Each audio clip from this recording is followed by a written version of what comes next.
இன்றைக்கு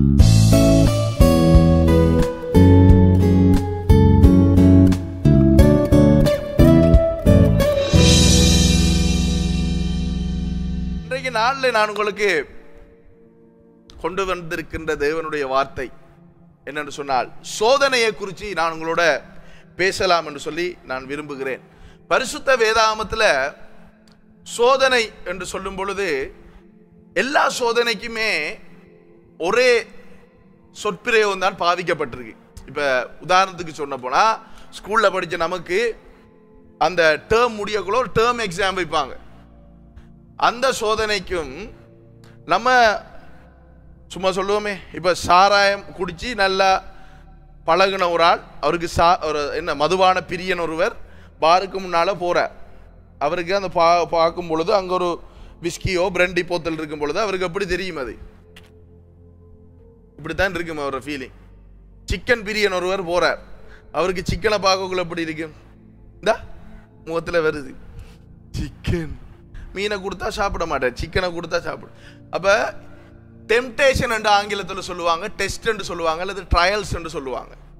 இந்த 3 சொற்கள் இருக்குது. அப்போ சோதனை என்று பரிசுத்த வேதாகமத்தில் எல்லாத்துக்கும் ஒன்று தான் போடப்பட்டிருக்கு.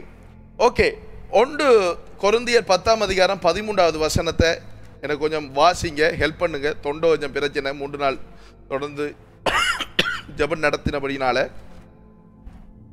1 கொரிந்தியர் 10:13. அதை ஒன் பண்ணி ஆஃப் பண்ணாங்க, அதை ஒன் பண்ணலையே வைங்க, அது பேட்டரி நிற்கும்.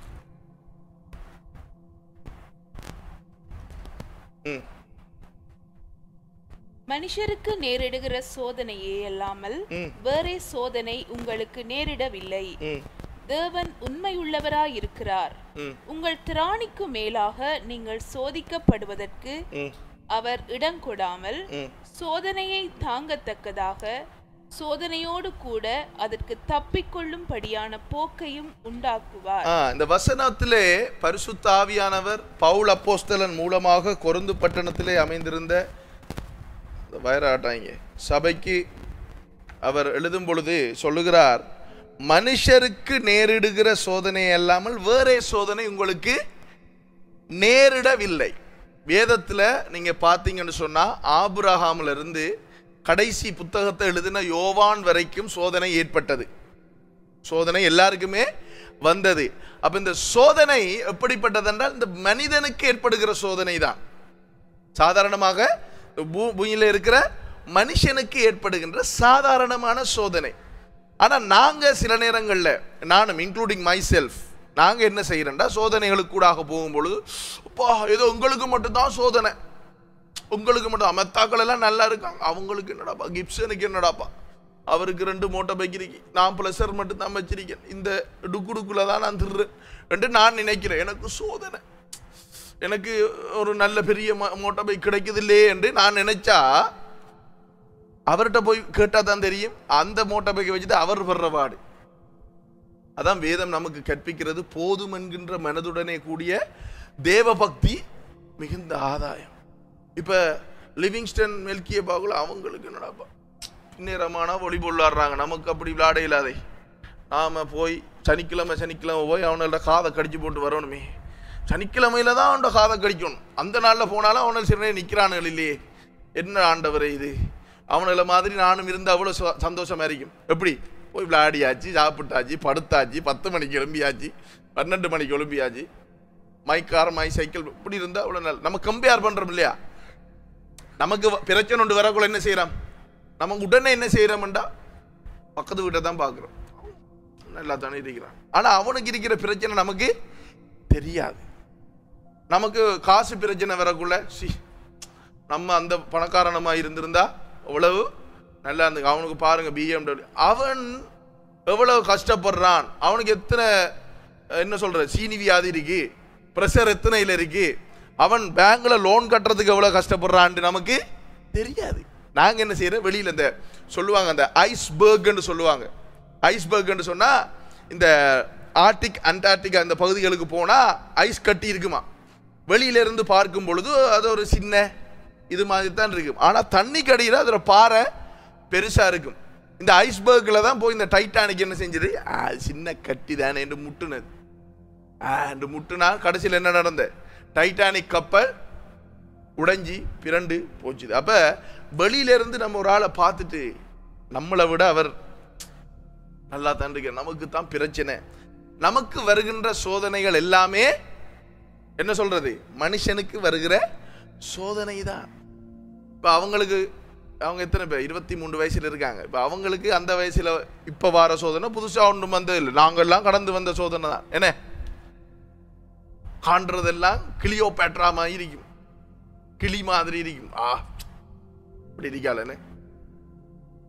இப்ப நமக்கு அதெல்லாம் வரலையா, வந்தது. நாங்க அதெல்லாம் பாஸ் பண்ணி தான் நாங்களும் வந்த. அடிக்கடி கிப்சன் சொல்லுவார், நாங்களும் அதை பாஸ் பண்ணித்தானே வந்தேன். இப்ப மெல்கி அடிச்சோன்னு, மெல்கி நீங்க இப்படி ஓடுறதா, நீங்க கத்துற பிள்ளை அல்லவா, மோட்டர் பைக்கை மெதுவாக ஓட வேண்டும், பரிசுத்தமாக ஸ்டியரிங்கை முறுக்க வேண்டும், அப்படி சொல்றது இல்லை. நாங்களும் அந்த வயசுல எப்படி ஓடுனேன். என்ன கிப்சன் ஒருக்கா நான் கிப்சன் பல்சரை கொண்டு போய் பிறலை பார்த்தேன். நான் இங்க இந்த இதுக்குள்ள ஜெயந்திபுரத்துக்குள்ள என்ட பைக் ஓட தெரியா, இப்படித்தான் யார்கிட்டையாவது பைக்கை வேண்டி தான் ஓடி பழகுனது. அப்ப அந்த நேரம் நாங்களும் அப்படித்தானே ஓடுனேன். ஒருக்கா ஸ்டாண்டரை கொண்டு போய் டிஸ்பிரேக் அடிச்சு கிப்சன் டேடாகும் இங்க வந்தார முளையிலனே குப்பரை விழுந்தாங்க. ஸ்டாண்டர்டா அது அந்த காலத்துல ஒரு பைக் இருந்தது, ஹீரோ ஹோண்டால. இப்ப இல்லை அந்த பைக்.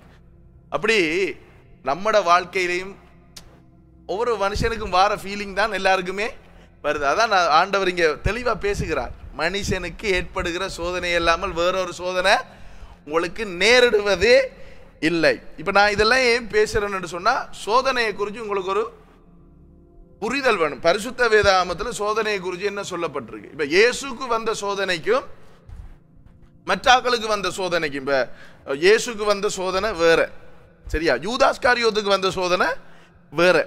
யூதாஸுக்கு என்னத்துல பிடி இருந்ததுன்னு சொல்லி வேதம் சொல்லுது, பணத்துல. அப்ப பணத்துல அவருக்கு பிடி இருந்ததை பிசாசு நன்கு அறிந்திருந்தான். அப்ப என்ன செய்தான், அவருக்கு எது முக்கியமோ பணத்தை கொடுத்தான். அதான் வேதம் நமக்கு கற்பிக்க. இப்ப சாப்பாட்டுல பிரியம் உள்ளவர்களுக்கு என்ன சொல்லுது வேதம், கத்திய வையண்டுது தொண்டையில. நீ போஜன பிரியனா இருந்தால் உன் தொண்டையில கத்தியவை, ஏன் அளவுக்கு மிஞ்சி நீ சாப்பிட்டீன்னா உனக்கு வருத்தம் வரும் என்றதை வேதம் தெளிவாக போதிக்கிறது. ஏன் வேதம் சொல்லுது உபவாசிக்க சொல்லி? நம்மளோட லேப்ல வேலை செய்யற மேடம் இருக்காங்க, அவங்கள்ட்ட கேட்டா பிளட் செக் பண்ணணுமா, நீங்க இத்தனை மணித்தியாலும் ஃபாஸ்டிங் இருந்து வந்தா தான் செக் பண்ணலாம். அப்பதான் தெரியும் என்ன நம்மட உடம்புல என்ன பிரச்சனை இருக்குன்னு.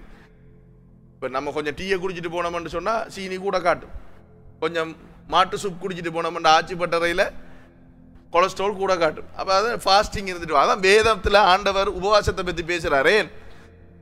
நம்மட உடம்பு நிலைமை எல்லாத்தையும் பேலன்ஸ் பண்றதுக்கு கிறிஸ்தவம் என்கிறது எக்ஸ்ட்ரீம் லெவல், ஹைப்பர் லெவல் இல்ல, பேலன்ஸ் பண்ணுகின்ற ஒரு காரியம். ஓகே, இது யாக்கோபு புத்தகத்திலையும் இந்த சோதனையை பற்றி எழுதப்பட்டிருக்கு.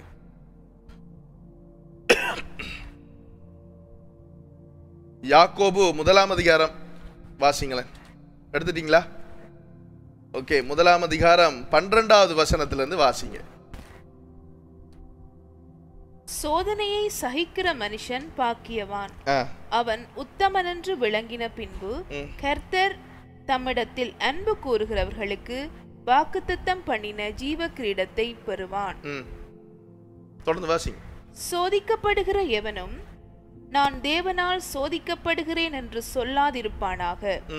தேவன் பொல்லாங்கினால் சோதிக்கப்படுகிறவர் அல்ல, ஒருவனையும் அவர் சோதிக்கிறவரும் அல்ல.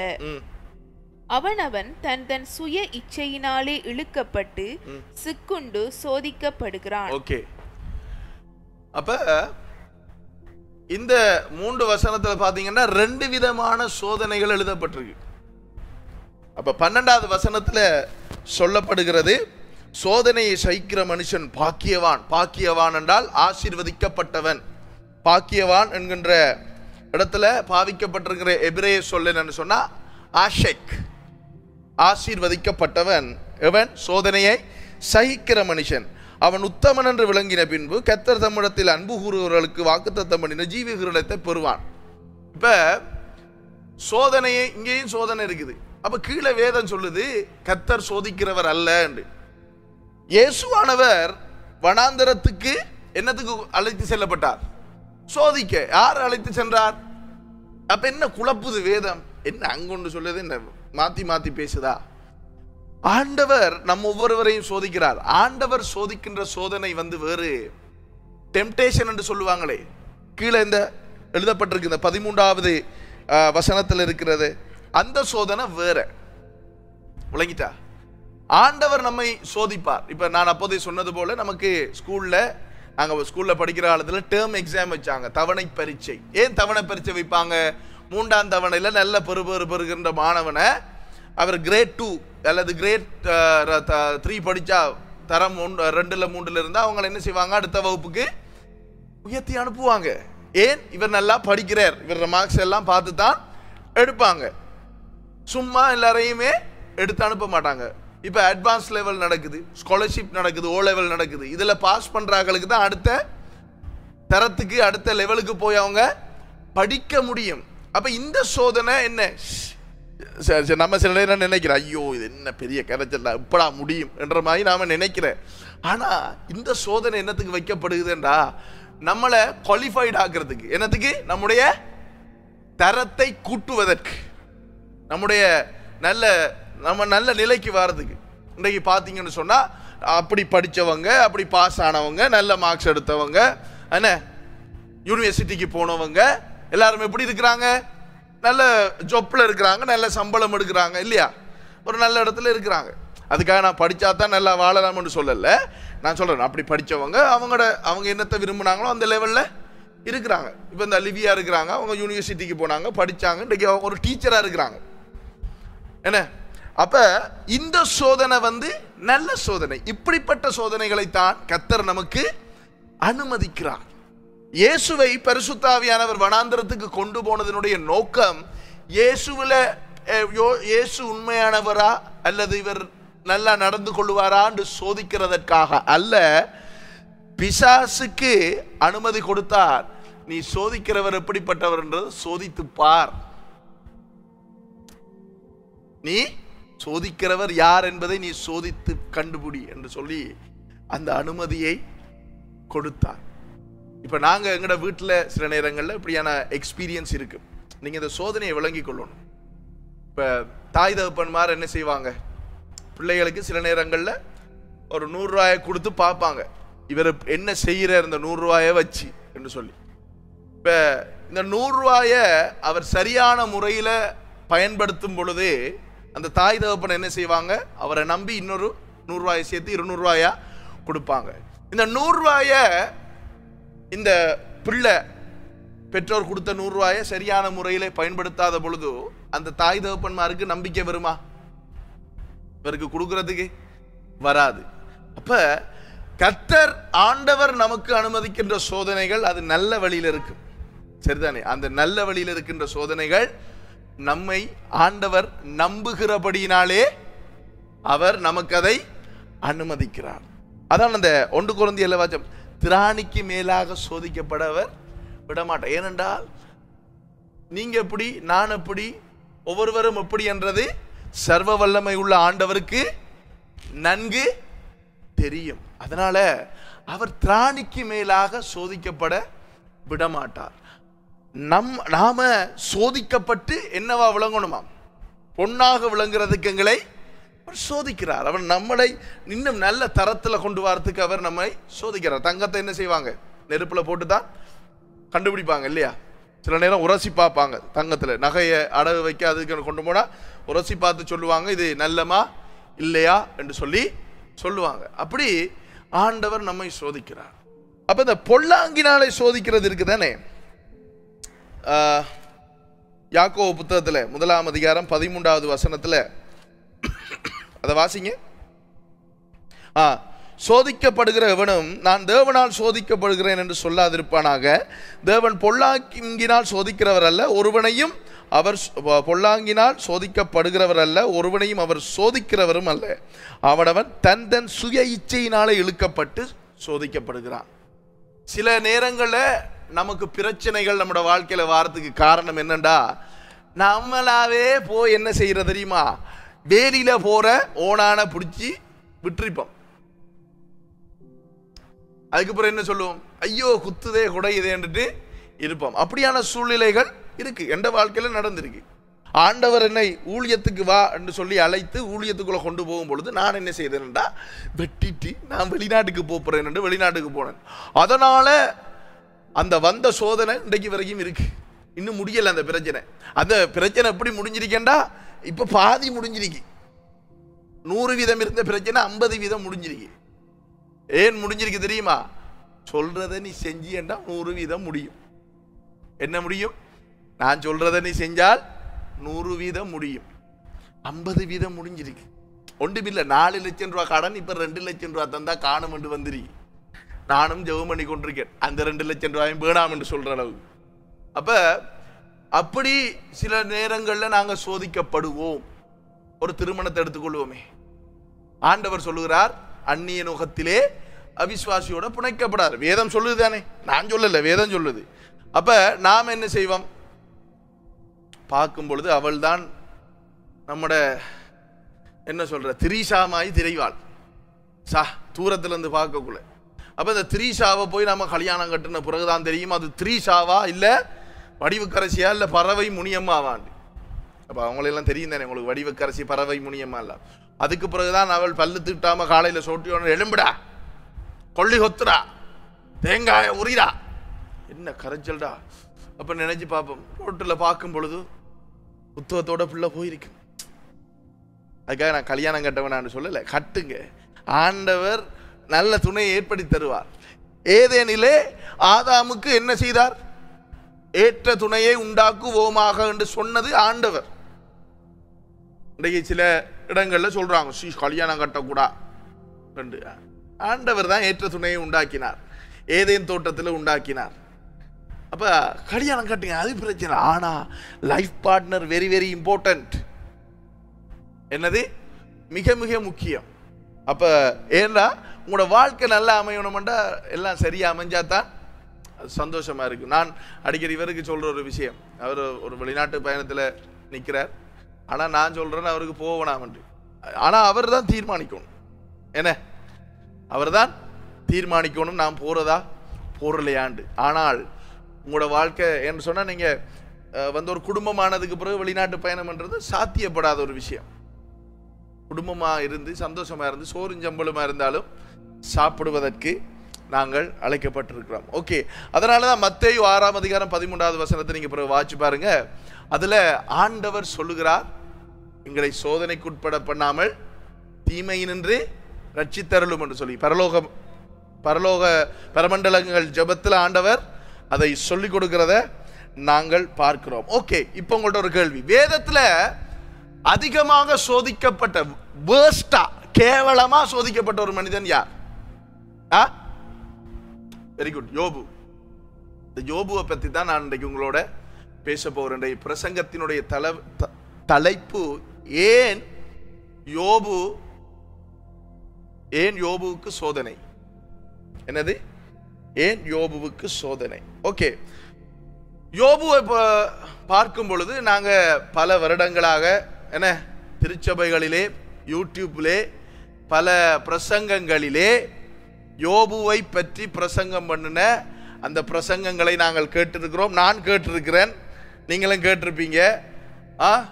அப்படிப்பட்ட பிரசங்கங்கள், அப்படிப்பட்ட பைபிள் ஸ்டடிஸ் அது இதுன்னு நிறைய கேட்டிருக்கோம். கேட்டு இந்த தகவல் எல்லாத்தையும் நாங்கள் என்ன செஞ்சிருக்கிறோம்? உள்ளுக்குள்ள வாங்கி வச்சிருக்கிறோம். இந்த தகவல் இருக்கிறது. அந்த தகவலை நான் இன்றைக்கு உங்களை எல்லாருக்குள்ளேயும் இருக்கிற தகவலை நான் உடைக்க போறேன். அந்த தகவலுடைய பேர், அதுக்கு ஒரு டைட்டில் கொடுத்தோன்னா POTD. அதான் நான் போய் சொன்னேன், ப்ரீ ஆக்கிபைட் தாட் டிசார்டர். ஏனென்றால் நாங்கள் வேதத்தை வாசிக்கிறோம். நான் காட்ட போற வசனங்கள் எல்லாத்தையும் நீங்க வாசிச்சிருப்பீங்க. ஆனா நான் இப்ப உங்களுக்கு காண்பிக்கிற விதமாக, நான் உங்களுக்கு நடத்துகின்ற சிந்தனை கூடாக உங்களை கொண்டு போகிற விதமாக நீங்கள் சிந்தித்து இருக்க மாட்டீர்கள். அதுக்கு நான் 100க்கு 100% நான் அதற்கு அங்கீகாரம் தருகிறேன். அதே நேரத்தில் யோபுவை குறித்து சில அநேக காரியம் இருக்கு, வரலாற்று சம்பவங்கள். என்றால் நான் ஒரு வேத ஆராய்ச்சியாளராக படித்து கொண்டிருக்கிறபடினால நிறைய காரியங்கள் இருக்கு. எல்லாத்தையும் உங்களோட பகிர்ந்து கொள்ளாம சில காரியங்களை உங்களுக்கு நான் பகிர்ந்து கொள்கிறேன். ஓகே, யோபு புத்தகம் எழுதப்பட்ட மொழி யாருக்காவது தெரியுமா? யாருக்காவது தெரியுமா? ஓகே, யோபு புத்தகம் முதலாக எழுதப்பட்ட மூல மொழி கலிகிராஃபி என்று சொல்லப்படுகின்ற எகிப்திய மொழியிலேதான் யோபு புத்தகம் எழுதப்பட்டது. அதாவது உலகத்தினுடைய முதலாவது நாகரிகம் மெசபத்தோமிய நாகரிகம். நீங்க இன்றைக்கும் எடுத்து பார்க்கலாம். மெசபத்தோமியா என்று சொல்லுகிறது இன்றைக்கு ஈராக் இருக்குதானே, ஈராக் நாடு அமைந்திருக்கின்ற அந்த பகுதி. அந்த ஈராக்கில் 2 நதிகள் இருக்கு. ஒன்று வந்து யூப்ரட்டிஸ், அடுத்தது டைக்ரிஸ் என்கின்ற 2 நதிகள் இருக்கு. அப்ப இந்த நாகரிகங்கள் எப்படி உருவாக்கப்பட்டது என்று சொன்னா, நீர்நிலைகள் எங்க இருக்குதோ அந்த பகுதியில தான் நாகரிகங்கள் உருவாக்கப்பட்டது. அப்ப சிந்து சமவெளி நாகரிகம் என்று சொன்னீங்கன்னா அது நம்மட இந்து சமுத்திரத்தை அண்டின பகுதியில் உருவாக்கப்பட்ட நாகரிகம். அப்ப இந்த கலிகிராஃபி, மெசபத்தோமியர்கள் பேசின மொழி, அக்காடியன் மொழி, இந்த 3 மொழியும் கிட்டத்தட்ட ஒன்றுதான். எப்படி சொல்றது, இப்ப இங்கிலீஷ் தெரிஞ்சா நம்ம பிரெஞ்சு வாசிக்கலாம், ஆனா மீனிங் வந்து வித்தியாசப்படும். இங்கிலீஷ்ல இருக்கிற எழுத்துக்களை பார்த்திருக்கீங்க, அந்த பிரெஞ்சில் இருக்கிற எழுத்துக்களை பார்த்தீங்கன்னா இங்கிலீஷ் தான் இருக்கும், இங்கிலீஷ் லெட்டர்ஸ் தான் இருக்கும். லத்தீனை பார்த்தீங்கன்னு சொன்னா அப்படித்தான் இருக்கும்.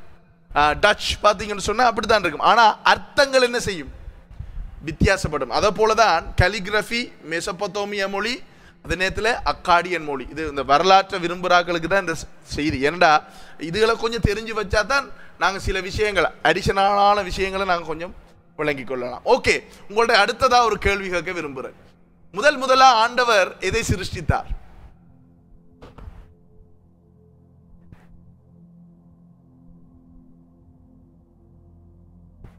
வெளிச்சமா? அப்படி இல்லையே வேதத்துல. நமக்கு தெரியாம அவர் ஒன்றை சிருஷ்டித்தார். என்ன தெரியுமா? மொழி. என்ன மொழி? எபிரேய மொழியை சிருஷ்டித்தார். நல்லா விளங்கிக் கொள்ளுங்க. ஆதியாகமம் 1ஆம் அதிகாரம் 1வது வசனம், ஆதியிலே தேவன் வானத்தையும் பூமியையும் சிருஷ்டித்தார் என்கின்ற இந்த வசனத்தை எழுதியவர் யார்? மோசே. முதல் ஆதியாகமம், யாத்ராகமம், எண்ணாகமம், லேவியராகமம், உபாகமம், இந்த 5 புத்தகங்களும் எழுதப்பட்டது மோசேயாலே. மோசே எப்பொழுது எழுதினார்? அவர் 2 தடவைகள் சீனாய் மலை, அதாவது ஓரேப் என்று சொல்லப்படுகின்ற கர்த்தருடைய பர்வதத்துக்கு அவர் போய் வந்தார். இந்த 2 தடவையும் போகும்பொழுது முதல் தடவை போய்த்தான் ஆண்டவர் தன்னுடைய விரலாலே என்ன செய்கிறார்? நியாயப்பிரமாணம் 10 கட்டளைகளை எழுதினார். அப்ப அந்த 10 கட்டளைகளை ஆண்டவர் தன்னுடைய விரலினாலே எழுதும் வரைக்கும் எபிரேய மொழி ஒரு பேச்சு மொழியாகவே இருந்தது, எழுத்து மொழியாக வரவில்லை. இப்போ உங்களோட பாஷை இருக்குது, டச் தான் அது, ஆனால் இப்போ டச் இல்லை. அது இப்போ டச்சா? டச்சில் ஒரு டச் என்ன, டச்சில் இருந்த ஒரு டச்சில் இருக்குது. அதுக்கு இப்போ எழுத்து மொழி இருக்கா? இவங்களுக்கு அதை கொடுத்தா வாசிக்க மாட்டாங்க, ஆனால் பேச்சு மொழி தெரியும். அதே மாதிரி எபிரேய மொழி ஒரு பேச்சு மொழியாக இருந்தது. எப்பொழுது எழுத்து மொழியாக மாற்றப்பட்டது என்று சொன்னால், ஆண்டவர் முதலாக கல்வெட்டிலே தன்னுடைய விரலினாலே 10 கட்டளையை எழுதும் பொழுது. ஆண்டவர் ஆதாமோடு ஏவாளோடு பேசின மொழியே எபிரேய மொழிதான். ஏனென்றா மொழி என்னத்துக்கு தேவை? ஆண்டவர் தனி இருக்கோக்குள்ள அவருக்கு மொழி தேவையா? தேவையில்ல தானே. நம்ம அப்படி சிந்திச்சு பாவோம். அவர் சர்வ வல்லமை உள்ள தேவன், தனி இருக்கோக்குள்ள மொழி தேவையா? மொழி நமக்கு எதற்கு அவசியம்? இன்னொருவரோட பேசுறதுக்கு. ஒரு சிங்களவரோட பேசும் பொழுது சிங்களத்தில் பேச வேண்டும், ஒரு வெள்ளக்காரனோட பேசும் பொழுது இங்கிலீஷில் பேச வேண்டும், ஒரு நோர்வேக்காரனோட பேசும்பொழுது நோர்வேயிலே பேச வேண்டும். ஓகே, இவ்வளவு உங்களுக்கு நான் காண நினைக்கிறேன். அப்ப எகிப்திய மொழியிலே தான் இந்த யோபு புத்தகம் எழுதப்பட்டது. அதை நான் உங்களுக்கு எப்படி நிரூபிக்கலாம் என்றால், ஓகே, யோபு 1ஆம் அதிகாரம் 1வது வசனத்தை எனக்கு ஒரு வாசிங்க ப்ளீஸ்.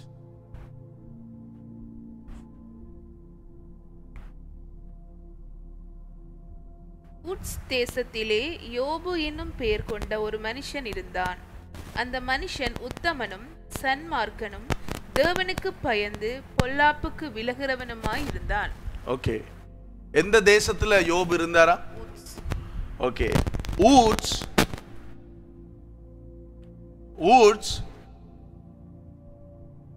புவியியல் ரீதியாக இருந்த இடம் வந்து இந்த இருக்கு, இந்த பிரதேசம். உங்களுக்கு கிளியர் இல்லாம இருக்கா படம்? ஊஸ் ஊஸ் ஊஸ் என்றுதான் சொல்ல, அது தமிழ்ல ஊட்ஸ் என்று போட்டிருக்கிறாங்க. ஊஸுக்கு பக்கத்துல இங்கால பாருங்க என்ன நாடு இருக்குது இந்த இதுல, இதுதான் இஸ்ரேல். இந்த இஸ்ரேல் என்று போடப்பட்டிருக்கு. யோர்தான், சிரியா, ஈராக், இங்க என்ன இருக்குது? ஈஜிப்ட், சரிதானே? சவுதி அரேபியா, இந்த நாடுகள் எல்லாம் ஊட்ஸுக்கு பக்கத்துல இருக்கு. ஓகே, ஊஸ் எப்படி ஆரம்பிக்கப்பட்டதுன்னு சொன்னா, இந்த சிவந்த சமுத்திரம் இருக்குதானே, சிவந்த சமுத்திரத்திலிருந்து 2 கால்வாய்கள் இருக்கிறது. ஒன்று சொல்லுவாங்க Suez gulf, gulf of Suez என்றுவாங்க, சுவேஸ் கால்வாய். அடுத்தது கல்ஃப் ஆஃப் அகாபா. 2 கால்வாய்கள். இந்த கால்வாய்கள் எப்படின்னு சொன்னா சிவந்த சமுத்திரத்திலிருந்து வருது. ஊட்ஸ் இந்த இடத்துல தான் இருந்தது. ஊட்ஸ உங்களுக்கு இங்கிலீஷ் தெரியுதானே, வாசிங்க. அதுல என்ன பேர் போட்டிருக்கு? இந்த ரெட்டா மார்க் பண்ணி இருக்கிறது மீடியான். இது எகிப்து, இதுதான் இஸ்ரேல், கானான் தேசம், சரியா? இது வந்து மீதியான். மீதியான்ல ஒரு கேரக்டர் வருது. அந்த கேரக்டர் ஞாபகம் இருக்கா?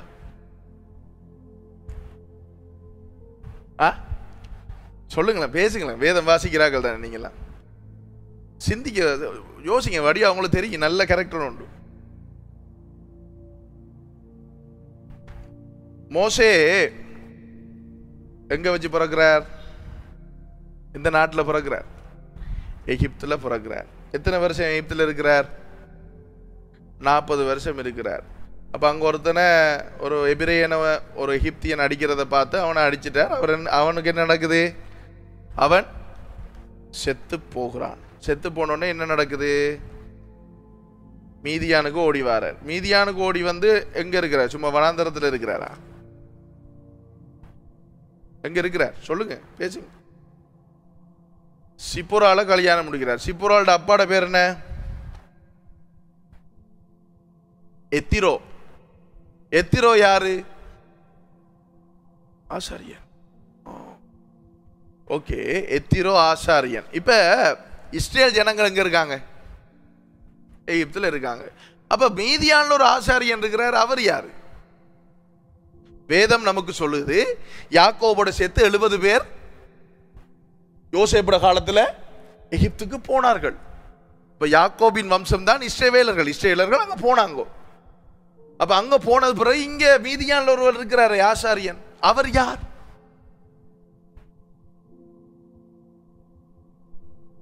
அவர் இந்த யோபின் வம்சத்திலே வந்த ஒருவர். நம்ம நினைக்க கூட ஆண்டவர் இஸ்ரேல மட்டும்தான் வச்சிருந்தாரு. அவர் இந்த நாங்க உபவாச நாட்கள்ல தியானிச்சோம். எலியா புலம்பும் பொழுது, ஆண்டவரே நான் மட்டும் தான் இருக்கேனப்பா, ஐயோ எங்க நீ மட்டும் இருக்கிறாய், நான் 7000 பேரை எனக்கு வச்சிருக்கிறேன் என்றார். அப்படி ஆண்டவர் அங்கே வைத்திருந்தார்.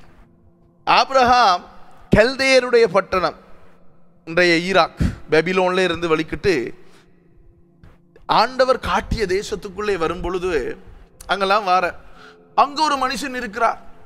சீலோ என்ற இடத்துல மெல்கிசெதேக் என்று சொல்லப்படுகின்ற ஒரு நபர் வருகிறார். அவருக்கு ஆபிரகாம் என்ன செய்கிறார்? காணிக்கைகளை கொடுக்கிறார். மெல்கிசெதேக் என்றால் என்ன அர்த்தம்? மெல்கி என்றால் ராஜா, சரியா? மெல்கி என்றால் எபிரேய மொழியில ராஜா. ஜெதேக் என்றால் நீதி, நீதியின் ராஜா. நீதியின் ராஜானா அது இயேசு அல்ல, இயேசுவை போல அங்கே செயல்படுகிற ஷீலோ என்று சொல்லப்பட்டு எழுதப்பட்டிருக்கு தானே பழைய ஏற்பாட்டு வேதாமத்தில். ஷீலோ என்கின்றது என்னன்னு சொன்னா இன்றைய எருசலேம்.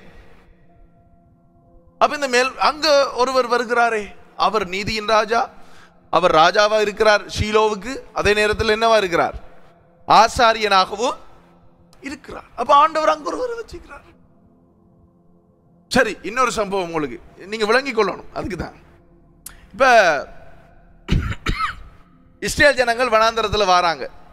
வரும்பொழுது பாலாக் என்று சொல்லப்படுகின்ற ஒரு ராஜா ஒரு இடத்துல போய் என்ன சொல்லுகிறார்? வஸ்துக்கள் எல்லாம் கொடுத்து இந்த சனத்தை சபிக்கணும் என்று சொல்லி கேட்கிறார். யார் அந்தவர்?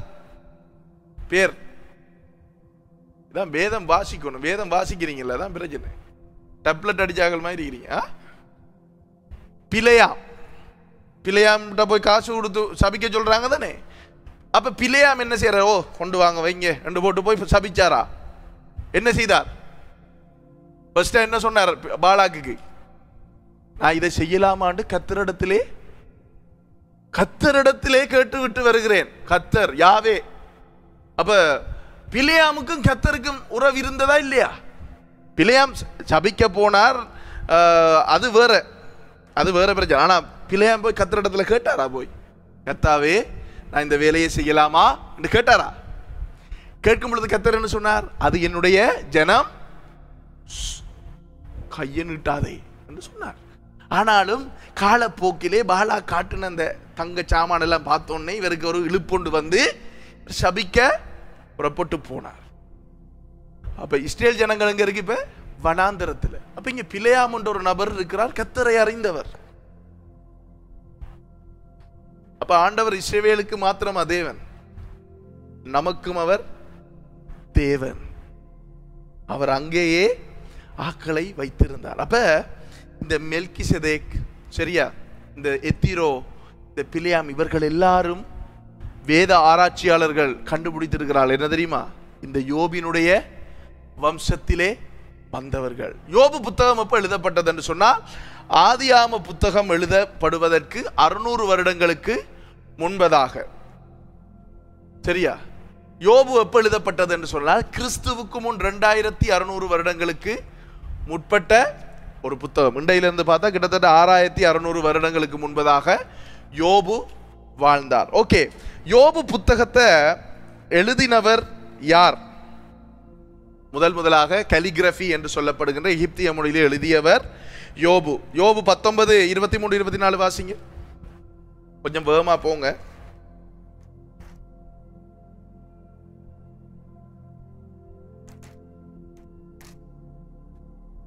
எடுத்த யாராவது வாசிக்கலாம், பிரச்சனை இல்லை. யோபு 19, 23, 24. நான் இப்போது சொல்லும் வார்த்தைகள் எழுதப்பட்டால் நலமாயிருக்கும்.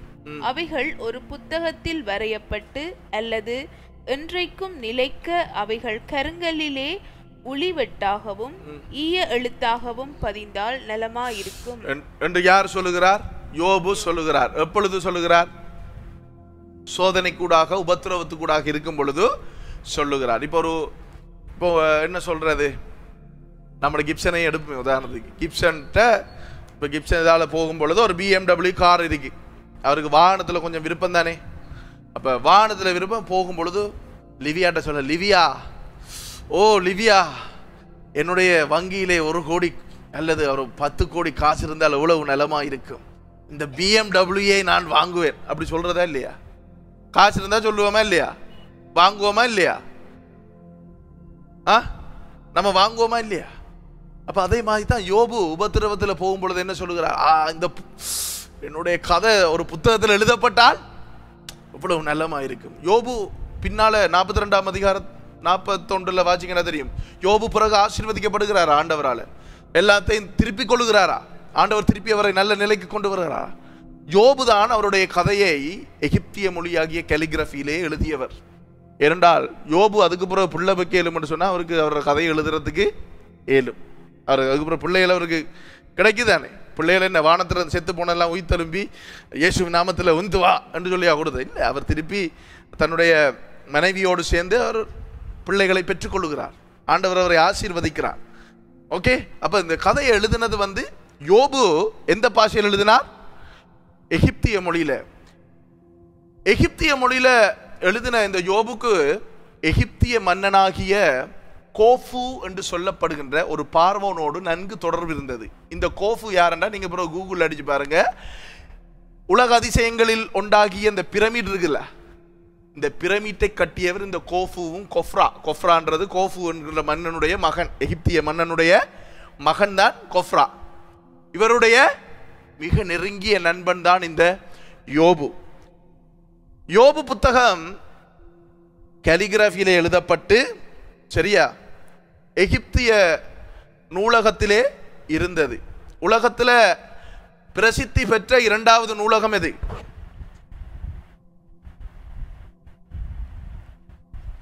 ஆண்டவர் வரலாற்றுக்குள்ளையும் பூந்து விளையாடுவார். உலகத்தில் பிரசித்தி பெற்ற முதலாவது நூலகம் கல்தேயா தேசம், பெபிலோன்ல இருந்த நூலகம், கல்தேயர்ல சரியா, அங்கிருந்து தான் ஆபிரகாம் வந்தார். இரண்டாவது உலகத்தில் பிரசித்தி பெற்ற நூலகம் எகிப்திலே இருந்த அலெக்சாண்ட்ரியா என்று சொல்லப்படுகின்ற இடத்துல இருந்த நூலகம். உலகத்தில் இரண்டாவது நூலகம், பிரசித்தி பெற்ற நூலகம். நீங்க இதெல்லாம் கூகுள் பண்ணி பார்க்கலாம். உலகத்தில் முதலாக சத்திர சிகிச்சை செய்தவர்கள் யார்? எகிப்தியர்கள். உலகத்தில் முதலாவதாக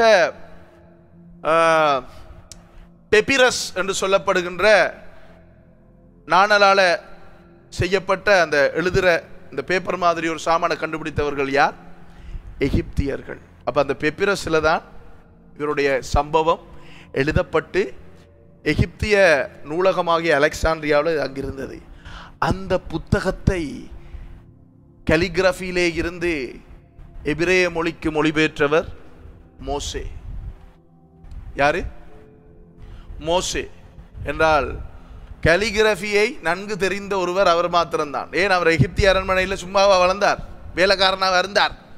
எகிப்திய ராணிக்கு தேத்தனி ஊத்திட்டா இருந்தார்? இல்லை, அவர் ராஜகுமாரனாக அங்கே இருந்தார். பார்வோனுக்கு ஈக்குவலாக அங்கே வளர்ந்தார். அவருக்கு அந்த மொழிகள் தெரியும். அவர் வேதம் சொல்லுகிறது என்ன? அவர் எல்லாத்தையும் கற்று தேறினவராய் ஆனார் என்று சொல்லுது. அப்ப அவர்தான் யோபினுடைய கதையை எபிரேய மொழியிலே அவர் மொழிபெயர்த்தார். அதுக்கு பிறகு சாமுவேல் அதுல சில மாற்றங்களை செய்தார். மாற்றங்கள் என்று சொல்லி மொழிபெயர்ப்பில் இருந்த சில காரியங்கள், தவறுகளை செய்தார். ஏனென்று சொன்னால் மீதியானில் இருக்கக்குள்ள மோசைக்கு எபிரேய மொழி தெரியாது. அவருக்கு எபிரேய மொழியை படிப்பிச்சு கொடுத்தது ஆண்டவர். எங்க? சீனாய் மலையில். அவர் தான் முதல் எழுதினார். அப்போ அதை எடுத்து எழுதும் பொழுது சின்ன சின்ன சொற்கள் பிழைகள் இருக்கு. அதுக்கு பிறகு ஏசாயா தீர்க்கதரிசியும் என்ன செய்தார்? யோபு புத்தகத்தை வடிவா போலிஷ் பண்ணார். அதுல இருந்து தான் நமக்கு தமிழ் ஆங்கிலத்தில் இந்த யோபு புத்தகம் வந்திருக்கு. எங்கெல்லாம் கனெக்ட் ஆகுதுன்னு பார்த்தீங்களா? அது மாத்திரமல்ல,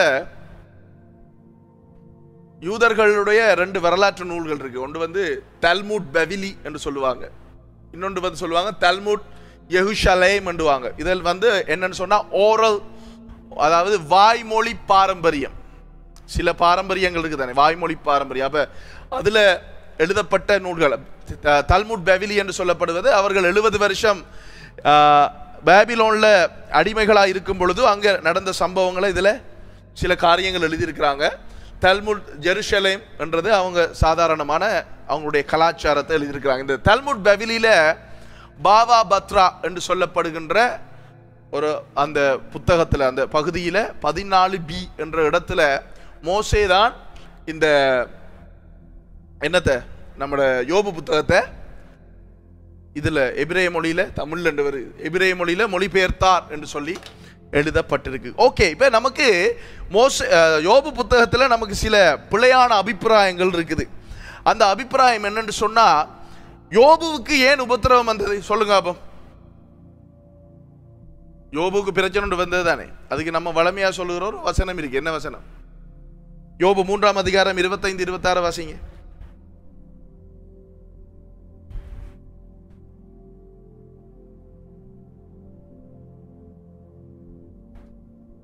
இந்த காரியம் எனக்கு நேரிட்டது, நான் அஞ்சினது எனக்கு வந்தது, எனக்கு சுகமும் இல்லை, இளைப்பாறுதலும் இல்லை, அமைதலும் இல்லை, எனக்கு தத்தளிப்பே நேரிட்டது. இப்ப யோபு என்ன சொல்லுகிறார்? நான் பயந்த காரியம் எனக்கு நேரிட்டது. அது நேரிட்டதா? அவர் பயந்ததாலே அது நேரிட்டது. ஏன்? பிசாசுதான். நீங்க சொல்ற சரி, அவர் பயந்ததாலே. அதாவது நீங்க எப்படி கேள்விப்பட்டிருப்பீங்க, 2 தீமோத்தேயு 1:7 சொல்லுகிறது, தேவன் நமக்கு பயமுள்ள ஆவியை கொடாமல் அன்பும் பலமும் தெளிந்த புத்தியும் உள்ள ஆவியை கொடுத்திருக்கிறார். அதனாலே யோபு பயந்த காரியம் அவனுக்கு நேரிட்டதே, அவனுக்கு பயம் இருந்தது. அது மட்டும் இல்ல, யோபு 1:5 வாசிங்க.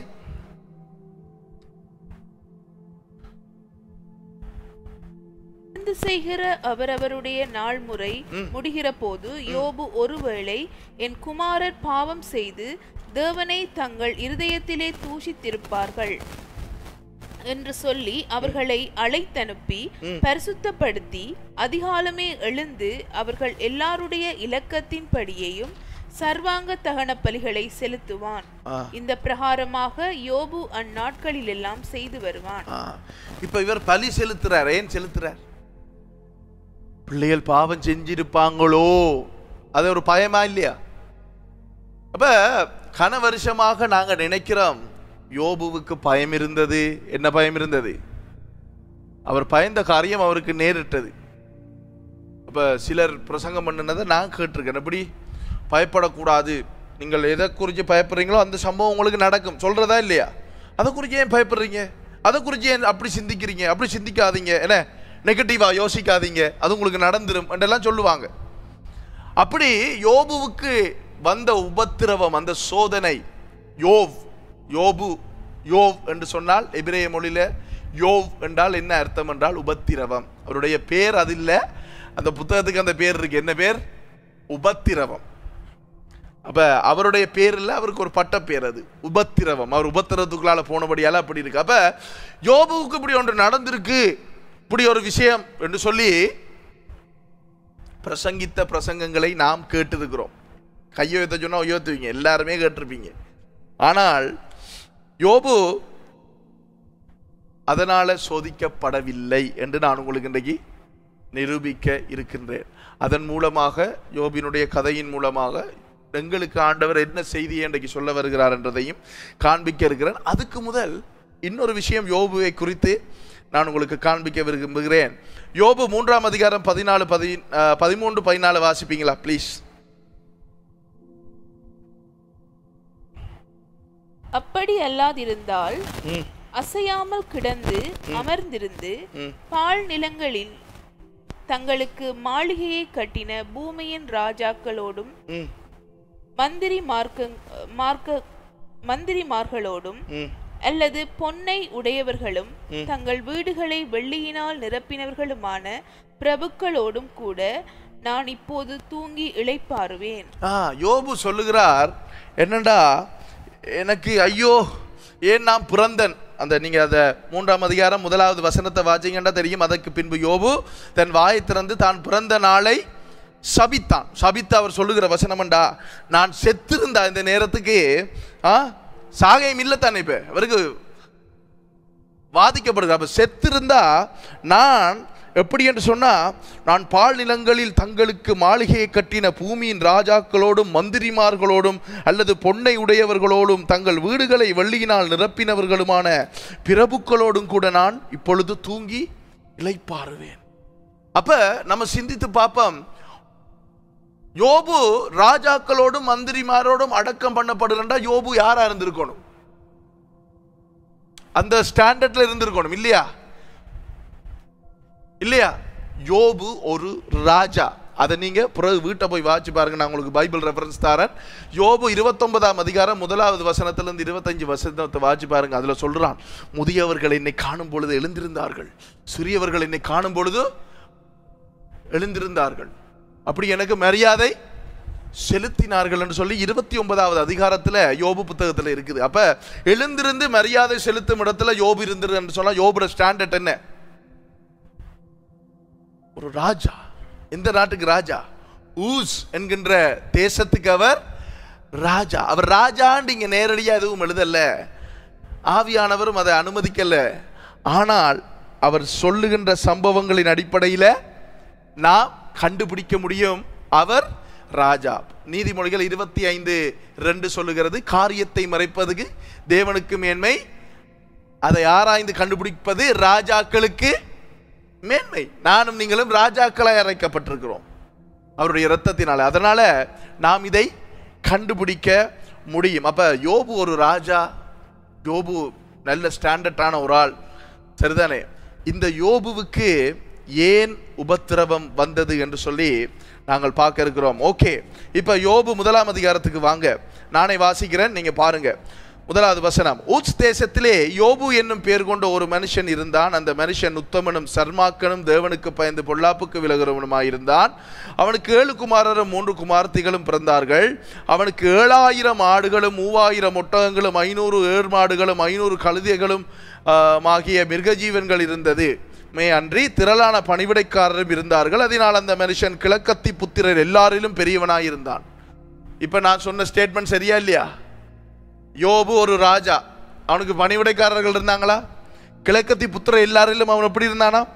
பெரியவனாயிருந்தான். அப்ப நாங்க சும்மா வாசிக்கக்குள்ள ஆடு இருந்தது மாடு இருந்தோட நம்மட ஊர்ல ஆடு மாடு மேய்க்கிறோட ரேஞ்சில் யோபை கொண்டு போய் வச்சிடுறது அப்படி இல்லை. அந்த நாட்கள்ல விவசாயம் இந்த மாதிரி தொழில்கள் செய்கிறது தான் மக்களுக்கு இதா இருந்தது. அதான் அவங்களுடைய தொழில். அப்ப அவங்களோட வாழ்க்கை இப்படிதான் இருந்தது. அதுதான் அவங்களுடைய வசதி, அதுதான் அவங்களுடைய சொத்தா இருந்தது. அப்ப யோபு ஒரு ராஜாவாக இருந்தான். சும்மால அவனுக்கு 7 குமாரர்கள் 3 குமார்த்திகள் இருந்தார்கள். 4வது வசனம், அவன் குமாரர் அவனவன் தன் நாளிலே தன் வீட்டிலே விருந்து செய்து. அப்ப பாருங்க எவ்வளவு வசதியா இருந்திருக்காங்க. அவங்க விருந்து செய்யறாங்க. தன் ஒவ்வொரு மகன்மாரும் ஒவ்வொரு நாளில் விருந்து செய்தார்கள். தங்கள் 3 சகோதரிகளையும் தங்களுடைய போஜனம் பண்ணும்படி அழைப்பார்கள். விருந்து செய்கிற அவருடைய நாள் முறை முடிகிற போது யோபு, ஒருவேளை என் குமாரர் பாவம் செய்து தேவனை தங்கள் இருதயத்திலே தூஷித்திருப்பார்கள் என்று சொல்லி அவர்களை அழைத்தனுப்பி பரிசுத்தப்படுத்தி அதிகாலமே எழுந்து அவர்கள் எல்லாருடைய இலக்கத்தின்படியையும் சர்வாங்க தகன பலிகளை செலுத்துவான். இந்த பிரகாரமாக யோபு அந்நாட்களில் எல்லாம் செய்து வருவான். ஒரு நாள் தேவ புத்திரர் கர்த்தருடைய சந்நிதியில் வந்து நின்ற போது சாத்தானும் அவர்கள் நடுவிலே வந்து நின்றான். இது தேவ புத்திரர்களா? தேவ புத்திரர்கள் தேவ தூதர்கள் அல்ல. தேவ புத்திரர்கள் கர்த்தருடைய சந்நிதியில் கூட நம்ம டக்குன்னு பரலோகத்துக்குள்ள பிசாசு போயிட்டான்னு நினைக்க கூடாது. பிசாசு அங்கிருந்து தள்ளப்பட்டவன். திருப்பி எடுப்பார் ஆண்டவர்? எடுக்க மாட்டார். தள்ளுனா தள்ளுனதுதான். நரகத்துக்குள்ள தள்ளுனா தள்ளுனதுதான். திருப்பி ஒரு ஆப்ஷன் இல்லை. அப்ப தேவபுத்திரர்கள் கர்த்தருடைய சந்தி, அது எந்த இடம் என்று நமக்கு தெரியாது. ஆனா தேவபுத்திரர் என்கின்ற இடத்துல தேவனுடைய ஜனங்கள் தான் இருக்குது. அது எங்கேயோ அவங்க கூடியிருக்கிறாங்க. அப்ப அங்க நிற்கும் பொழுது கர்த்தருடைய சந்நிதியில் வந்து நின்ற போது அது எப்படி கூட முடியும் என்று சொல்லி நீங்க கேட்டீங்கன்னு சொன்னா, ஆபிரகாமுடைய வீட்டிலே கர்த்தர் வந்து ஆட்டிறைச்சி மோர் தயிரெல்லாம் சாப்பிட்டாரா? என்ன இப்படி பாக்குறீங்க? சாப்பிட்டாரா இல்லையா? சாப்பிட்டார் தானே. சோதம் கோமரா அழிக்க போக முதல் ஆபிரகாம் போய் குப்புற விழுந்து வணங்குறான் இல்ல, ஆண்டவரை வாரம் சாப்பிட்டு தான் போகணும் எல்லாம் சொல்லி கேட்கிறான் இல்ல. கிதியோனை கர்த்தர் சந்தித்தாரா? அவன் கத்தி கீழே விழுந்து தலையடிச்சு கத்துனானா? ஐயோ கத்தரை கட்டுட்டேன்னு சொன்னானா? ஏசாயாவை கத்தரை சந்திச்சாரா? ஏசாயா என்ன சொல்ல? ஐயோ அதமானேன், நான் அசுத்த உதடுகள் உள்ள மனுஷன். கத்தர் அப்ப இயேசுவா மட்டும் வரல, அதுக்கு முதலே அவர் என்ன செய்திருக்கார்? வந்து போயிருக்கிறார் பூமிக்கு. ஆதாம் கர்த்தரை சந்தித்தானா? சந்தித்தான். அவர் சாதாரணமா வந்து போயிட்டு தான் இருக்கிறார். ஓகே. அப்ப சாத்தான் அவர்கள் நடுவிலே வந்து நின்றான். பாருங்க 7வது வசனம், கர்த்தர் சாத்தானை பார்த்து நீ எங்கே இருந்து வருகிறாய் என்றார். சாத்தான் கர்த்தருக்கு பிரதியுத்தரமாக, பூமி எங்கும் உலாவி அதில் சுற்றி திரிந்து வருகிறேன். நீ எங்கிருந்து வருகிறாய் என்று ஆண்டவர் கேட்கிறார் பிசாசிட்ட. அப்ப அவன் சொல்ற, நான் பூமி எங்கும் சுற்றி திரிந்து நான் பூமி எங்கும் உலாவி அதில் சுற்றி திரிந்து வருகிறேன் என்றான். 8வது வசனம், கர்த்தர் சாத்தானை நோக்கி என் தாசனாகிய யோபின் மேல் கவனம் வைத்தாயோ? ஆறு கேட்கிறா பிசாசிட்ட. பிசாசு வந்து ஆண்டவர்கிட்ட சொன்னா, நான் இவனை சோதிக்க போறேன் இல்லை, அவன் பார்த்துட்டு வந்தான். தாசனாகிய யோபின் மேல் கவனம் வைத்தாயோ? உத்தமனும், ஆண்டவர் என்ன சொல்லுகிறார்?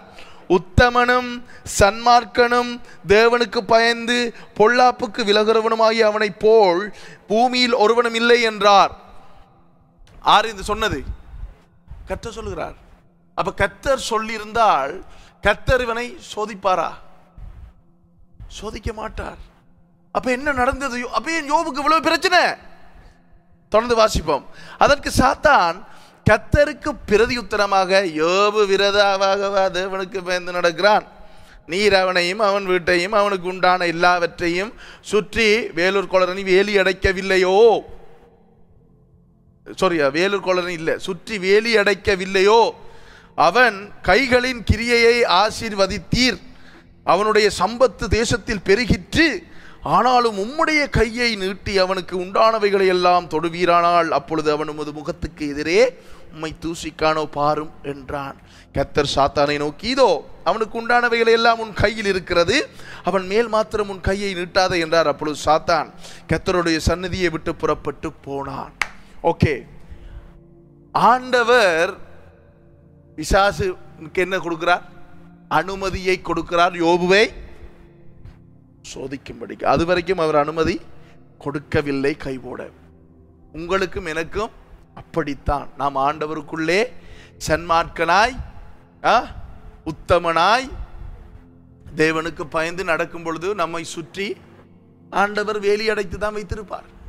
அதை எந்த நேரமும் வேலி அடைக்க தேவையில்லை. சிலாக்கள் சொல்ற மாதிரி வேலி அடைக்கணும் வேலி அடைக்கணும். என்ன வேலி அடைக்க வளவ வேண்டியிருக்கமா?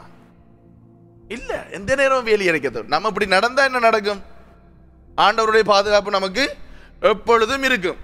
எந்த நேரமும் ஆண்டவரே மூடு. யோபு எந்த நேரமும் பயந்து பயந்து மூடுன மாதிரி மூடிட்டு தெரிய வேண்டிய அவசியம் இல்லை. ஆண்டவர் அவனை கவனித்து கொண்டுதான் இருக்கார். வேதம் சொல்லுகிறது அவன் நீதிமான் என்று, அவன் தனக்கு பயந்து நடக்கிறான் என்று வேதம் சொல்லுகிறது. ஆனால் ஆண்டவர் பிசாசு சொன்னதுக்கு ஒரு அனுமதியை கொடுக்கிறார். சரி, சோதித்து பாரு. ஏன் ஆண்டவர் யோபை சோதிக்கும்படிக்கு பிசாசுக்கு அனுமதி கொடுத்தார் என்றால், அவர் யோபை நன்கு அறிந்திருந்தார். என்னண்டு என்ன சூழ்நிலை வந்தாலும் அவன் ருசிக்க மாட்டான். யோபுவுக்கு ஏன் சோதனை வந்ததென்றால், நல்லா விளங்கிக் கொள்ளுங்க, யோபுவை கர்த்தர் நம்பினார். நான் அடிக்கடி சொல்லுகிற ஒரு விஷயம், சில குறுக்கு வழியாக்கள் கேட்பாங்க என்னட்ட, ஆண்டவருக்கு தெரியும் தானே ஆதாமும் ஏவாளும் நன்மை தீமை அறியத்தக்க மரத்தின் கனியை சாப்பிட்டு பாவம் செய்து விடுவார்கள் என்று. தெரியாதா? தெரியும். வெளிப்படுத்தல் புத்தகம் சொல்கிறது, உலக தோற்றத்துக்கு முன்பதாக அடிக்கப்பட்ட ஆட்டுக்குட்டி. அவர் அங்கேயே தன்னை தயார்படுத்தி கொண்டார். இங்கே இவங்க செய்ய போறது அவருக்கு எதிர்காலம் தெரியும், நிகழ்காலம் தெரியும், எல்லாமே தெரியும். அப்ப அவர் ஏன் வைத்தார் என்றால், அவர் நம்புகிறார். என்னையும் உங்களையும் நம்புகிறார். சில ஊழியக்காரர்கள் ஜெபிப்பாங்க, ஆண்டவரே இலங்கை தேசத்திலே இருக்கிற பார்களை எல்லாம் மூடுகிறோம். ஜெபிச்சு ஒரு பாராவது மூடி இருக்காது வரைக்கும். ஒன்று ரெண்டு மூடு பற்றியும் அவன் லொஸ்டாகி மூடி இருப்பான். எல்லாம் மூடிக்காங்களா? மூடல. ஆண்டவர் அனுமதிச்சு தானே பார் இருக்குது. ஆண்டவர் அனுமதிச்சு தானே இருக்குது. ஆண்டவருக்கு எவ்வளவு நேரம் பிடிக்கும் அதை அந்த என்ன சொல்றது தூளாக்குறதுக்கு? ஆண்டவர் அனுமதிச்சு தான் விக்கிரக ஆராதனை இங்க இருக்கு. என்ன நீங்க சொல்றீங்க? பிசாசுர காரியத்தை ஆண்டவர் அனுமதி இல்ல, அவர் அனுமதித்து வைத்திருக்கிறார். ஏன் தெரியுமா? இஸ்ரேல்ல ஆல்கோஹால் இல்லைன்னு நினைக்கிறீங்களா? இஸ்ரேல் ஆல்கோஹால் இருக்கு. இஸ்ரேல்ல பாவமான காரியங்கள் இருக்கு. இல்லைன்னு இல்லை, இருக்கு. இதெல்லாம் ஆண்டவரே அனுமதித்து வைத்திருக்கா தெரியுமா? அதுக்குள்ள நாங்க அவருக்கு உண்மையாக எப்படி நடக்கிறோம் என்று பார்க்க. இப்ப இதெல்லாம் எடுத்து போட்டு உங்களுக்கு கொண்டே விட்டா நீங்க அப்படி நடக்க மாட்டீங்க. ஈஸி தானே. பாவம் செய்யறதுக்கு ஒன்றும் இல்லை. பாவம் செய்யறதுக்கு ஒன்றும் இல்லாத இடத்துல நீங்க நேர்மையா சரியா வாழ்றது ஈஸி. பாவம் செய்யறதுக்கு, பாவம் நிறைந்த இடத்துல நீங்க பரிசுத்தமா வாழ்றது தான் கஷ்டம். போத்தி பாடுற வீட்டுல யோசேப்பு ஆண்டவருக்கு உண்மையாக, ஆண்டவருக்கு விரோதமாய் பாவம் செய்வது எப்படி என்று வாழ்றதுதான் கஷ்டம். ஏன்? அவள் பொண்டாட்டி விடுறாள் இல்லையே, வாவன் எடுத்து நிற்கிறாள் பொண்டாட்டிக்காரை, பௌத்தி வர்ற பொண்டாட்டி. ஆனா யோசேப்பு என்ன செய்றான்? நான் ஆண்டவருக்கு விரோதமாக பாவம் செய்வது எப்படி? தானியேல் பாபிலோன்ல இருக்கும் பொழுது ஜெபிக்கிறான். அவனுக்கு விரோதமாக சட்டங்களை கொண்டு வந்து என்ன செய்யறாங்க? கொண்டே சிங்க கபில போடுறாங்க. போடும் பொழுது தானியேல் என்ன என்று ஜெபிக்கிறார்? ஆண்டவரே, சிங்கத்தின் வாயிலே இருக்கிற அந்த அசுத்தாவியை இயேசுவின் நாமத்தில் கட்டி வல்லமை உடைக்கிறேன். பாபிலோன் ராஜாவின் வல்லமை உடைக்கிறேன். என்னை சுத்தி இந்த நேரத்தில் வேலியை அடைக்கிறேன். ஜெபம் பண்ணா அவன் போனான், சாதாரண போனேன். அவன் உண்மையாக, அவன் உண்மையா தானே இருக்கிறான் ஆண்டவருக்கு. நாம உண்மையா இருக்கக்குள்ள நம்மையே பயப்பட, நம்மளோட ஆண்டவர் இருக்கிறார். அவர் நம்மை நம்புகிறார், என்னையும் உங்களையும் நம்புகிறார். லிவிங்ஸ்டனை நம்புகிறார். லிவிங்ஸ்டன் எப்பயாவது அவன் வருவான் என்று தேடி என்ற ஒரு நம்பிக்கை. மெல்கி எப்படி பறந்தவர், எப்படி பறந்த அந்த வீடியோ நான் பார்க்கல. எப்படி பறந்த அப்படி பறந்து கொண்டே விழுந்தார். அப்ப பறந்து விழுந்த மெல்கி இல்ல, இது சீரியஸ். நீங்க சிந்திச்சு பாருங்க, யூனியன் பேங்க் அடியில் இருக்கிற அந்த சிக்னல் இருக்கு தானே, அதுல இந்த கொரோனா நேரம் பாரெல்லாம் திறந்து இந்த கர்ஃபியூ எடுத்துட்டானல். ஒருத்தன் அம்மா என்று சாராயத்தை வேண்டி இடுப்புல வச்சுட்டு கொண்டு போகல ஒரு பொடியான தட்டுன அந்த வந்து பறந்தெல்லாம் விழல, சரிஞ்சு இப்படித்தான் விழுந்தான், செத்து போய்தான். ஏன் சின்ன ஒரு தட்டு, சரி கதை முடிஞ்சு. ஆனா அவர் பறந்து விழுந்தார், இன்னும் உயிரோடு இருக்கிறார். ஏன்? ஆண்டவர் மெல்கியை நம்புகிறார். இல்ல இல்ல, நான் என்ற மகனை நான் காப்பாற்றி வச்சுக்கொள்ள, அப்படியா வருவான், என்ன தேடி வருவான். பேதுரு அதான் அப்ப சொன்னது போல, இயேசு கொண்டா யாரு, என்ன ஷாமா, இயேசுவா, அப்படித்தானே கேட்டார். சபித்தான் இயேசுவை, வேண்டி தின்று போட்டு நம்மகிட்ட ஒரு ஆள் வேண்டி சாப்பிடுறது பிடிச்சா இருக்கான இவன் மனுஷனா நல்லா வேண்டி சாப்பிட்டு போட்டு என்னல்ல அவன் என்று நம்ம இயேசுவோம். இயேசு ஒன்னும் சொல்லல, பேதுருவே நீ என்னை நேசிக்கிறாயா என்று சொல்லி கேட்டார். ஒருவேளை என்னுடைய ஒரு சிந்தனை இது, யூதாஸ் இயேசு உயிர்த்தெழும் வரைக்கும் இருந்திருந்தா என்ன நடந்திருக்கும் நினைக்கிறீங்க நீங்க? கற்பனை செஞ்சு பாருங்க. யூதாஸ் நிச்சயமா யூதாஸ் ஆண்டவர் என்ன செஞ்சிருப்பார், தன் பக்கம் அழைத்து கொண்டிருப்பார். ஆனா யூதாஸ் என்ன செய்தான், அவசரப்பட்டு தன்னுடைய வாழ்க்கையை முடித்து விட்டான்.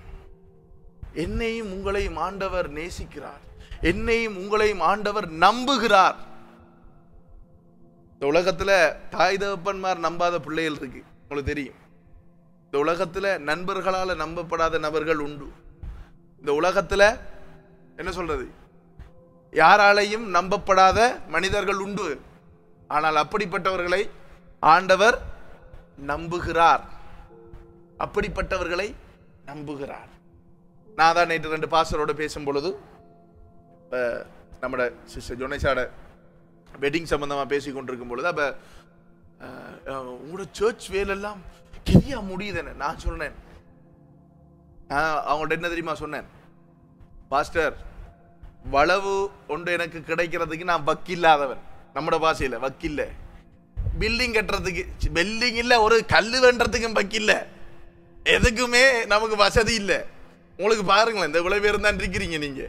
நமக்கு ஒரு சர்ச் கட்டுறா அப்படி எத்தனை பேர் இருக்கணும் விசுவாசி, ஒரு 1000-2000 பேர் இருக்கணும். இருந்தா தான் அவன் ஒரு 20 ரூபா 50 ரூபா 100 ரூபா போடுவான், அதை எடுத்து சேர்த்து கட்டலாம். இது எதுவுமே இல்லாம ஆண்டவர் ஒரு திருச்சபை கட்டிடத்தை எங்களுக்கு கட்டி தருகிறாரண்டா, இதுக்கு நான் தகுதியானவனே அல்ல, நான் இதுக்கு வக்கில்லாதவன். ஆனால் கர்த்தர் என்னை நம்புகிறார். நான் அவர்கிட்ட சொன்னேன், இதெல்லாம் பார்க்கும் பொழுது நான் ஒன்று தான் என்னுடைய அடிமனத்தில் வருது. ஏனென்றால் என்ன வருதுண்டா, இன்னும் அதிகமாக ஆண்டவருக்காக நான் உண்மையாக இருக்க வேண்டும், இன்னும் அதிகமாக ஆண்டவருக்காக நான் பரிசுத்தமாக வாழ வேண்டும், இன்னும் அதிகமாக ஆண்டவருக்காக நான் ஊழியம் செய்ய வேண்டும், நன்றியுள்ளவனாக எப்பொழுதும் இருக்கணும். ஆண்டவரை இது மட்டும் எனக்கு போதும், எனக்கு வேறு எல்லாம் ஒன்றும் வேணாம், எனக்கு வேற இது மட்டும் போதும். ஆண்டவரை நீர் வருகிறீரோ அல்லது நான் சாகிறனோ, எது முந்தி நடக்குதோ நமக்கு தெரியாது. இது நடக்கும் பொழுது நான் உம்முடைய சமூகத்திலே உண்மை உள்ளவனும் உத்தமம் உள்ளவனுமாகிய ஊழியக்காரனே எஜமானுடைய சந்தோஷத்திலே பிரவேசி என்று நீர் சொல்லத்தக்கவனாக நான் இருக்க வேண்டும் என்பதுதான் என்னுடைய விண்ணப்பம். ஆகையினால யோபுவை கர்த்தர் நம்பினது போல ஆண்டவர் என்னையும் உங்களையும் நம்புகிறார். ஸோ எங்களுடைய வாழ்க்கையில வருகின்ற போராட்டங்கள், சூழ்நிலைகள், எந்த சூழ்நிலையா இருந்தாலும் சரி, நீங்க ஒன்றை மட்டும் விசுவாசிங்க, ஆண்டவர் என்னை நம்புகிறார், அவர் என்னை அதாவது விசாரிப்பார், அவருடைய டைம்ல எல்லா கதவையும் திறப்பார். மட்டக்களப்பு வரலாற்றுல ஊழியம் ஆரம்பிச்சு 2 வருஷம் 1 வருஷம் முடிவில் திருச்சபை கட்டணம் எவ்வளவுமே இல்லை. உண்மையாத்தான், யார்ட்டையும் போய் இப்போ கேட்டு பாருங்க, கட்டடம் கட்டுறா எவ்வளோ போராட்டம் என்று உங்களுக்கு தெரியாது. ஆனால் கர்த்தர் இதை செய்யும் பொழுது நான் அழுது இருக்கிறேன் ஆண்டவர்கிட்ட. இப்பயும் எனக்கு அழுக வந்து நான் கண்ட்ரோல் பண்ணிட்டு தான் நிற்கிறேன். ஏன் நமக்கு இதுக்கெல்லாம் எங்களோட அப்பா சொத்து சேர்த்து வைக்கவும் இல்லை, எங்களோட அம்மா சேர்த்து வச்ச சொத்தை அப்பா அதை விட்டு வச்சதும் போகல, எல்லாத்தையும் அழிச்சிட்டு தான் போனார். ஆகையினால நம்மை விசாரிக்கிற ஒரு தகப்பன் நமக்கு உண்டு. உங்களோட ஸ்டேட்டஸ் எல்லாம் அடிக்கடி பார்ப்பேன், அம்மா மிஸ் யூ, அப்பா miss you, okay very good, I encourage you, அதெல்லாம் நல்ல விஷயம். உணர்வுகள் உறவுகள் முக்கியம். அதை விட உங்களை விசாரிக்கிற ஒரு தேவன் இருக்கிறார். அவரை நீங்கள் எப்பயுமே மறந்துடாதீங்க. அவர்தான் உங்களுக்கு இனி தாயாகவும் தகப்பனாகவும் இருந்து சகல காரியங்களிலும் உங்களை நடத்துகிற தேவன். கர்த்தருடைய